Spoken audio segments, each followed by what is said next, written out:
Waiting for Israel's response to the latest Gaza ceasefire proposal. Hamas accepted the Arab-proposed deal, which reportedly includes a 60-day truce and the partial withdrawal of Israeli forces in the enclave. It's also said to include the release of around half of the Israeli hostages being held in Gaza, while 200 Palestinian prisoners in Israel would also be released. Let's turn now to CBS News contributor Robert Berger. Robert, thank you for your time today. Negotiations have fallen apart in just previous rounds of talks. So what exactly is different this time around?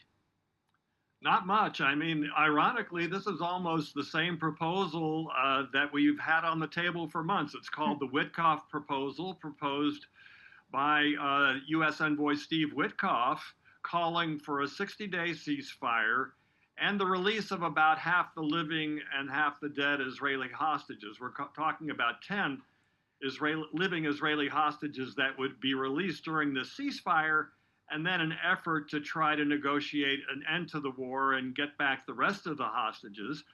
Hamas had actually not accepted this previously, and now it is because it's under massive military pressure from Israel. Prime Minister Netanyahu calling it atomic pressure.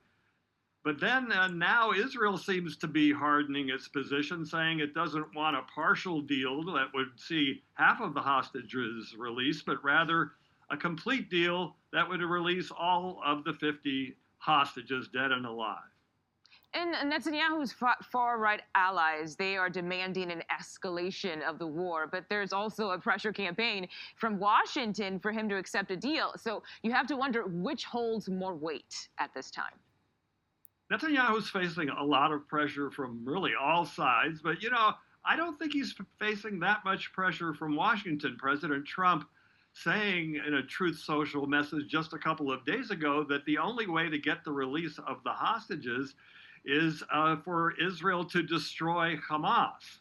So that actually aligns with Netanyahu's right-wing allies to extend the war and to take Gaza City, something that was approved by the Israeli cabinet a week or 10 days ago.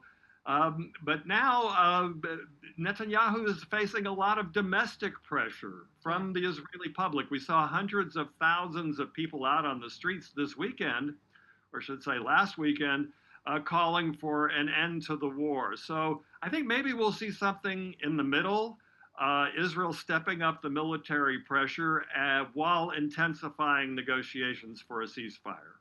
Okay, Robert Berger in Jerusalem, thank you, as always, for joining us on